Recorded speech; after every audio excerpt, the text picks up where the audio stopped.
를 바랍니다. 자, 오늘 우리에게 주시는 하나님의 말씀 누가복음 7장 11절에서 17절까지의 말씀입니다. 누가복음 7장 11절부터 17절까지의 말씀.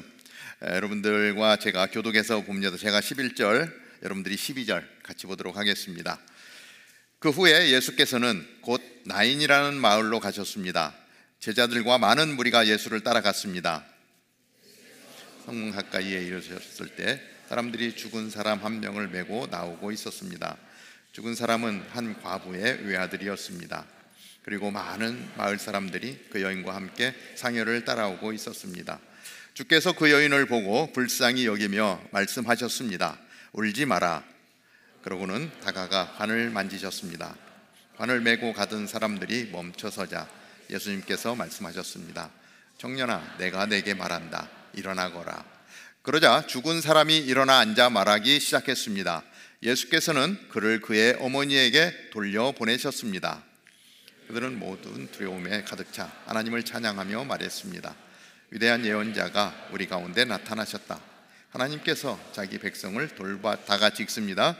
예수에 대한 이 이야기가 온 유대와 그 주변 지역에 널리 퍼져 나갔습니다. 아멘. 오늘 누가복음 7장의 말씀은 예수님께서 나인성의 과부의 죽은 아들을 살리신 사건을 기록하고 있습니다. 예수님께서 갈릴리 지역을 두루 다니면서 복음을 전하십니다. 그러다가 이 가버나움에 이르렀을 때에 거기에서 한 백부장을 만나는데 이 백부장의 종이 아주 심한 죽을 병에 걸렸었습니다. 예수님이 그 종을 말씀으로 고치시죠. 백부장은 주인 예수님께서 내 가정에 오지 않고 말씀만 하셔도 나을 것이라고 하는 믿음을 가지고 있었고, 그 믿음을 보시고 예수님 아주 기뻐하셨습니다. 그리고 이제 다른 또 지역으로 가서 복음을 전하시는데 그 후에 간 곳이 나인성입니다. 나인성은 이 가버나움은 갈릴리 호수의 맨 상단에 있는 지역이죠. 위쪽에 있는 예수님의 아지트라고 제가 말씀드렸었습니다. 그곳에서 예수님의 사역들을 이어가는데 그 가버나움에서 남쪽으로 사해 쪽으로 그리고 서쪽으로 남서쪽으로 약 한 25마일, 우리 자동차로 치면은 한 45분 정도 하이웨이를 달려가는 그러한 거리 정도가 되는 곳입니다. 그 나인성에 예수님이 제자들과 함께 갈 때에 그 성 입구에서 장례 행렬을 만나게 됩니다. 사람들이 죽은 사람을 상여에 메고 나오는 장면을 보게 되었던 것이죠. 그 죽은 사람은 한 과부의 아들이었다, 이렇게 표현하고 있습니다. 한 과부의 외아들. 여러분 어떤 생각이 듭니까? 이때 당시에 사회적으로 볼 때 과부라고 하는 것은 경제적인 능력이 없는 사람입니다.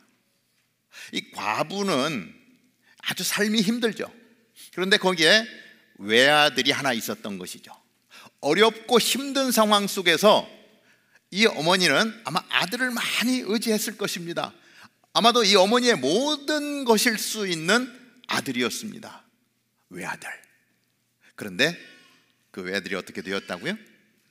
원인은 모르지만 그 아들이 갑작스럽게 죽게 되었다라고 하는 것이죠. 한 과부의 아들의 죽음. 그저 문장으로 끝나기에는 많은 의미가 내포되어져 있는 말씀이라고 할 수 있습니다. 아마도 이 어머니의 슬픔은 정말 우리가 표현할 수 없을 만큼의 큰 아픔이었을 것입니다. 자기의 모든 것이 담겨 있는 아들이 그렇게 죽었다라고 하는 것입니다. 그 장면을 본 예수님은 그 상여를 메고 나오는 그곳으로 나아가고 아주 불쌍한 긍휼한 마음이 들어서 그리고 그 과부에게 찾아가 이야기합니다. 울지 마라. 울지 마라. 아주 긍휼한 마음, 안타까운 마음, 불쌍한 마음을 가지고 울지 말라고 그렇게 말씀합니다. 그리고 그 죽은 청년을 메고 나오는 관에 손을 대고 말씀합니다. 청년아, 내가 내게 말한다. 일어나거라. 능력의 예수님께서 명령하십니다. 그러자 그 청년이 벌떡 일어나서 앉아 말하기를 시작했다. 이렇게 기록을 합니다. 예수님은 그 아들을 어머니에게로 돌려보내는 것이 오늘 본문에 기록된 말씀입니다. 장면을 한번 이렇게 생각해 봅니다. 정말로 그 슬픔이 가득했던 그곳에 아들이 살아남으로 인해서 말할 수 없는 기쁨으로 바꿔주시는 예수님의 사역들, 새로운 소망을 찾고 새로운 살아갈 이유를 어머니는 갖게 되었을 것입니다. 저는 이 말씀을 보면서 이 시대를 살아가는 우리 청년들이 생각이 났습니다. 자, 우리를 슬프게 하는 것은 청년들이 죽어가고 있다는 것입니다. 이 시대의 청년들을 보면서 정말 우리를 슬프게 하는 건 청년들이 죽어가고 있다. 이 땅에 청년들이 죽어가고 있는 현상은 몇 가지로 이야기를 할 수가 있는데요. 특별히 이제 우리 한국에 제가 다녀온 지가 얼마 안 되는데 한국적인 상황 속에서 우리 청년 자살률의 급속한 증거, 청년들의 죽음이 계속해서 증가하고 있다는 거예요. 늘어난다라고 하는 것이죠. 하루에 36명이 자살을 한다고 합니다.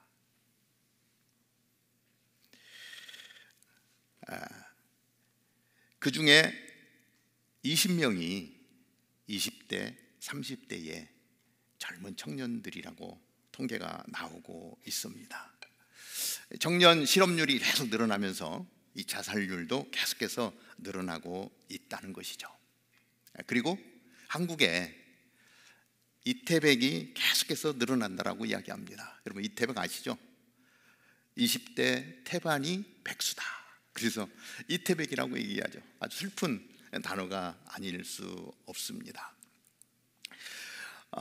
사회적인 현상도 그러한 현상들이 많이 나타나고 있고 교회에서도 안타까운 일들이 계속되고 있는 것을 보게 됩니다. 한국에 있는 우리 크리스찬 투데이 그리고 교회 소식을 다루고 있는 기독일보에 나오는 특집 제목들이 어떠한 제목들이 있냐면 왜 교회에서 청년들이 사라지고 있는가? 이 타이틀이에요. 젊은이들이 교회를 떠나는 이유 6가지, 젊은이들이 교회를 떠나는 이유 33가지, 이러한 타이틀로 계속해서 청년들이 교회를 떠나가는 원인을 찾고자 노력하고 있어요. 청년들, 그들은 왜 교회를 떠나는가? 이러한 타이틀이 오늘 한국 교회에, 또 한국 교회의 영향을 받는 이민 교회에 아주 중요한 내용이라고 말하고 있는 것을 보게 됩니다. 가나안 성도라고 하는 단어가 나온 지는 굉장히 오래됐죠. 가나안 거꾸로 하면 어떻게 되죠? 안 나가. 그래서 교회를 나가지 않는 성도를 가나안 성도라고 이야기하는데, 신앙은 있는데 교회는 나가고 싶지 않다는 거예요. 교회를 떠나서 개인적인 신앙생활을 하겠다라고 이야기하지만 교회를 떠나서 신앙을 지키기는 쉽지 않다라고 하는 것입니다. 오늘 나인성의 죽은 아들을 살리셨던 예수님의 기적의 역사들을 보면서 우리는 우리를 향해 주신 하나님의 음성을 생각해 보고자 합니다. 첫 번째는 예수님은 청년의 죽음을 안타까워하십니다. 예수님 뿐이겠습니까? 청년이 사라지는 것을 보면 안타까울 뿐이죠. 자, 어떠한 이유로 죽게 되었는지는 모르지만 청년의 죽음은 가슴 아픈 사건이 아닐 수 없습니다. 아까도 말씀드렸지만 어머니의 모든 삶의 이유였던 아들이 죽었습니다. 그 장면을 이렇게 생각해 보는데, 이 장례식이 끝나고 나면 어머니의 삶은 온전할까 하는 생각을 해봤어요. 모든 소망이 끊어진 어머니 또한 삶을 살아내기가 쉽지 않을 거다라고 하는 생각을 하게 됩니다. 예수님은 그 어머니의 마음을 이해했어요. 외아들, 과부의 외아들. 그래서 가만히 있을 수가 없었어요. 그 여인이 너무나 불쌍해 보였기 때문에 아들을 잃은 과부의 모습을 보시던 예수님의 마음은 정말 긍휼한 마음이었습니다. 안타까운 마음이었습니다. 어떻게 하면 좀 도울 수 있을까? 사랑하는 마음이 예수님의 마음이 아니겠습니까? 오늘날 수많은 믿음의 사람들이 죽어가고 있는 것을 보게 돼요. 아주 희망이 죽어가고 있습니다. 사랑이 죽어가고 있습니다. 왜 사는지 이유를 모르는 청년들이 너무나 많은 거예요. 삶에 대한 의욕도 다 잊어버리고 그나마 좀 용기를 내보려고 해도 용기를 낼 수 없는 그런 상황 가운데 있는 청년들이 있다는 거예요. 마치 죽은 자 같이 이 과부의 아들과 같은 사람들이 오늘 이 땅에도 얼마나 많은지 모릅니다. 이미 죽어서 관 속에 들어가 있는 상황 가운데 예수님께서 일어나라고 말씀하세요. 그 안타까운 상황을 보시고 일어나라고 말씀하세요. 희망과 용기를 가지고 일어나서 새로운 삶을 좀 살라라고 그렇게 말씀합니다. 인간적으로 볼 때 이미 관에 들어가 있어요. 지금 장례식을 치르고 있는 거예요. 죽었어요. 그런데 예수님이 볼 때 살 수 있다는 거예요. 일어날 수 있다는 거예요. 하나님의 능력으로 죽어있는 청년을 살려내고 싶은 하나님의 마음이 있는 거예요. 일어나라는 거예요. 더 이상 절망하지 말라는 거예요. 용기를 가지라고 말씀해주고 있는 것을 보게 됩니다. 얼마든지 살아서 숨 쉴 수 있다고 예수님은 그렇게 말씀합니다. 두 번째, 예수님의 손길이 닿으면 생명이 살아납니다. 이때 당시에 유대인이라면 절대로 하지 말아야 될 것이 두 가지가 있습니다. 하나는 납병 환자를 만나는 것입니다. 납병을 터치하는 것입니다. 아주 부정한 것이죠. 두 번째는 터치해서 안 되는 것이 뭐냐면 시체였습니다. 아주 금기사항이었고요, 율법의 아주 중요한 내용이었습니다. 이 랍비의 책임은 뭐냐면 사람들이 이 두 가지 사안에 터치되어서 부정한 사람들이 되는 것을 막는 것이 랍비들의 해야 될 일이었습니다. 그래서 그 사람들로부터 격리시키기 위해서 무덤에는 회를 칠해서 사람들이 가까이 나아가지 못하게 했고, 납병 환자들은 멀리 산으로 쫓아내서 사람들을 만나지 않도록 그렇게 조치를 취했습니다. 그런데 오늘 장면을 보면은요, 분명히 시체가 담겨있는 관인데 예수님의 행위는 어떻게 드러나냐면 그 관으로 와서 그 관을 터치하는 거예요. 뭐예요? 시체를 터치하는 거예요. 안타까운 마음을 가지고 터치하는 거예요. 절대로 해서 안 되는 랍비인 예수님이 그 관을 터치하고 있는 것을 보게 됩니다. 그러면 분명 예수님이 부정해줘야 되는 거예요. 부정한 사람은 사람들하고 격리해야 됩니다. 그런데 예수님이 그 관을 터치하고 말씀합니다. 뭐라고 말씀하세요? 청년아, 내가 내게 말한다. 일어나거라. 일어나거라. 만약에 일어나지 않았으면 예수는 부정한 사람이 되어서 이 마을 사람들과 격리가 돼야 됩니다. 그러나 예수님은 예수님이기 때문에, 그 하나님이시기 때문에 그 말씀대로 청년이 살아나 일어나서 사람들과 이야기를 시작해요.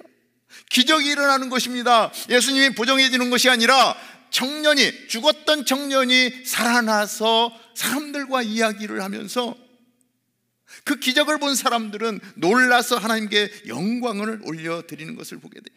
위대한 선지자가 나타났다라고 사람들은 깜짝 놀라는 것을 보게 됩니다. 죽은 사람이 살아나는 길이 있는데 그것은 예수님을 만나는 것입니다.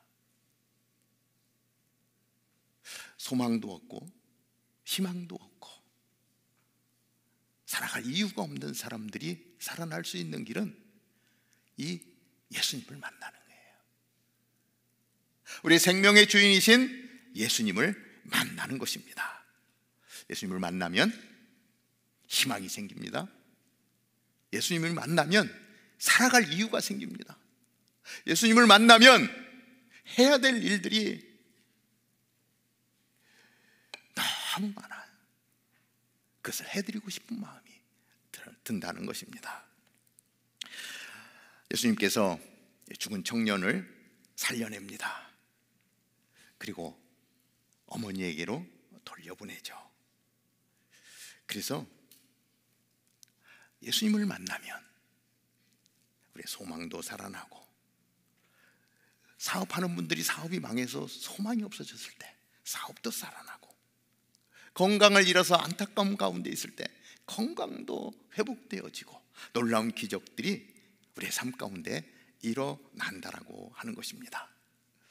제가 이번 한국 방문 중에 정말 가보고 싶은 교회가 있어서 그 교회들을 방문했습니다. 그 중에 하나가 포드교회라는 교회였습니다. 목사님이 그 교회를 개척하고 1년 만에 20대 30대 청년들이 2,000명이 모여서 예배를 하는 교회. 도대체 어떤 교회인가? 제가 사진도 몇 장 찍어 왔는데요, 미디어 팀에서 아마 띄워줄 것 같아요. 예배 시작하기 전에 예배당이 꽉 차더라고요.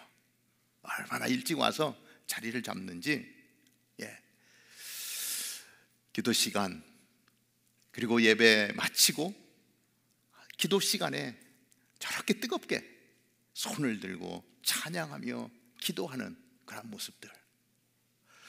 새가족이 엄청 오더라고요. 제가 끝나고 이렇게 새가족 이렇게 방으로 옮겨가는데 한 10대 명 이렇게 몰려가는 것 같더라고요. 계속해서 청년들이 이 포도교회를 찾아오는 것을 보게 됩니다. 영상도 있는데, 영상도 나오는데, 어우 깜짝이야.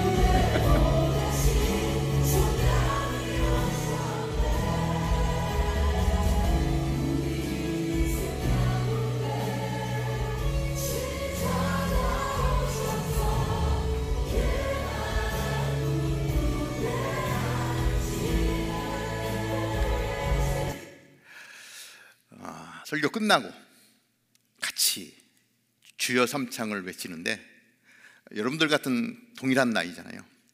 주야 하고 기도하고 막 그 마음 깊은 곳에서부터의 그 소망을 가지고 기도하는 모습들을 보는데, 예배당에 딱 들어갔는데 다운타운 캠퍼스 온 줄 알았어요. 분위기가 너무 비슷해요. 장소도 비슷하고 의자도 같은 의자고요.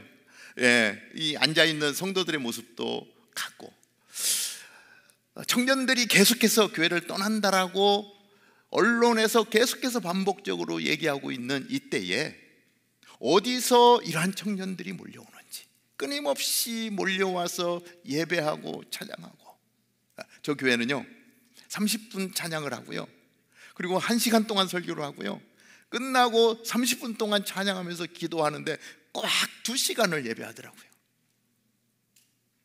2시간. 그래서 저희도 2시간으로 좀 늘릴까? 시간이 문제가 아니라 얼마나 우리가 열정적으로 정말 진실함으로 하나님을 예배하느냐가 너무 중요하겠죠. 예수의 이름 앞에 찬양하며 예배하는 청년들이 살아나고 있는 모습을 본 거예요. 너무나도 우울한 소식들만 듣다가 하나님이 이 땅 가운데 새 일을 하고 계시는구나, 새 일을 행하시는구나, 소망을 보게 되는 너무나 좋은 시간이었어요. 너무 감사한 시간이었어요. 두 손을 들고 눈물을 흘리며 기도하는 그 모습을 보는데요, 야, 이 나라 소망이 있구나, 이 교회에 소망이 있구나 라고 하는 생각이 들어서 너무 감사했어요. 우리 다운타운 캠퍼스가 생각이 났습니다. 한국뿐만이 아니라 이 시애틀 땅에도 하나님의 청년들이 이곳에 와서 예배하며 하나님 안에서 꿈을 꾸고 나아가고 있는 이 다운타운 캠퍼스가 생각이 나면서 너무 감사한 거예요. 하나님, 한국에서, 미국에서, 세계 열방 곳곳에서 다시금 청년을 이렇게 세워서 하나님의 나라를 이루실 그 일을 행하시고 계신 하나님, 새 일을 행하시는 하나님, 우울한 소식들을 다 떨어버리고 새로운 희망으로 채우시는 하나님을 그렇게 만날 수 있어서 얼마나 좋았는지 몰라요. 그러면서 하나님이 이 포도교회를 어떻게 쓰실까, 다운타운 캠퍼스를 어떻게 쓰실까, 우리를 어디로 보내실 것인가 라고 하는 생각을 해보게 되면서 이 포도교회 소식이 계속해서 전해지더라고요. 그리고 제 귀에도 들렸고, 찾아가서 뵙고, 목사님도 만나 뵙고, 같이 교제하면서 한국에서, 미국에서, 또 그 외 나라에서 하나님의 행하실 일들을 기대하며 나아가는 그러한 시간들을 갖게 되었다는 것입니다. 우리 다운타운 캠퍼스의 소식이 알려지면서 한국에 있는 분들이 또 깜짝 놀라, 미국에 이런 교회가 있습니까? 다운타운 캠퍼스가 계속해서 정말 소망을 흘려보내는 그러한 교회가 되기를 간절히 기도하며 나아갑니다. 마지막으로 세 번째, 예수님은 우리를 슬픔과 고통이 있는 곳으로 가라 하십니다. 슬픔과 고통이 있는 곳으로. 그 어머니의 마음은 너무나 아픈 슬픔을 품고 있던 마음이었습니다. 소망이 없는 그러한 삶 가운데 있는 그 어머니에게 아들을 살리셔서 보내신 예수님, 그 눈에 눈물을 씻기시고 슬픔을 기쁨으로 바꿔주신 예수님. 예수님은 이 시대에, 정말 청년이 사라지고 있는 그러한 시대에 청년들을 모아주시고, 그리고 이들을 가라고 하시는 거예요. 우리에게, 우리 청년 공동체를 세워주시고 우리를 가라고 말씀하시는 하나님의 음성. 슬픔이 있는 곳, 고통이 있는 곳, 아픔이 있는 곳, 그곳으로 나갈 수 있겠니?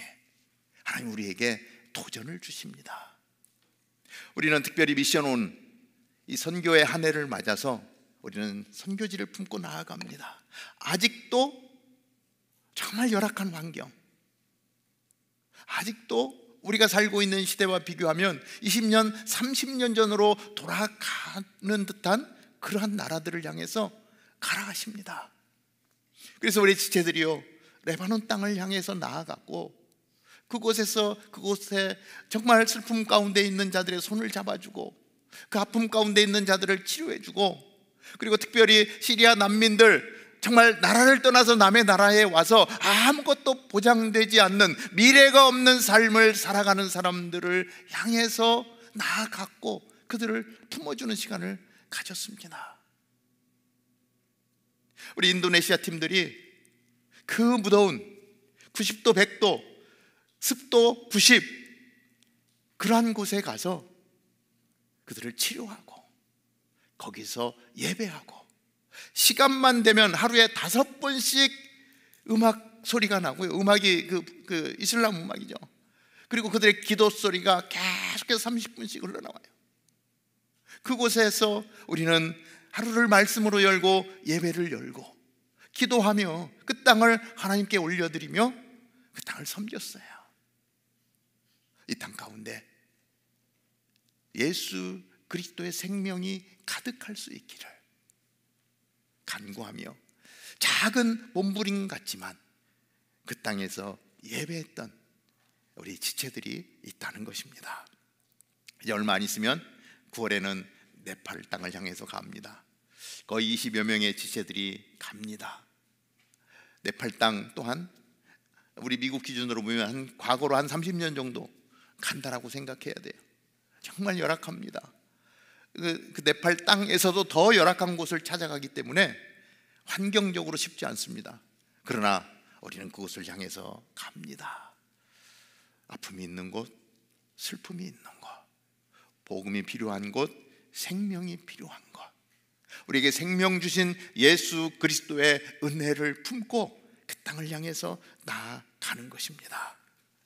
우리를 축복의 통로로 사용하시는 하나님. 이제 요르단도 갈 거고요. 지금 또 아프리카 케냐에 우리 팀들이 또 가 있습니다. 계속해서 하나님이 우리에게 가라 하시는 곳을 향해서 나아가고 있습니다. 다른 나라를 찾아가는 것도 중요하지만 우리가 살고 있는 이 땅 가운데서 죽어가고 있는 청년들을 향해서도 나아가는 거예요.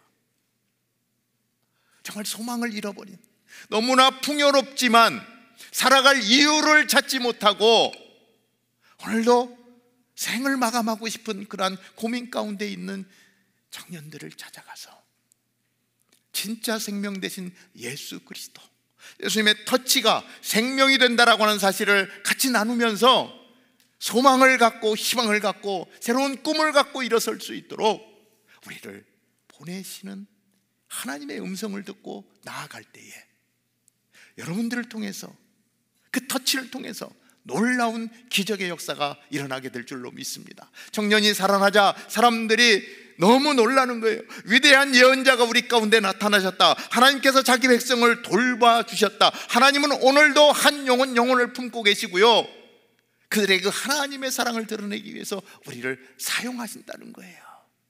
청년아, 내가 내게 말한다. 일어나거라. 그리고 가라라고 말씀하시는 거예요.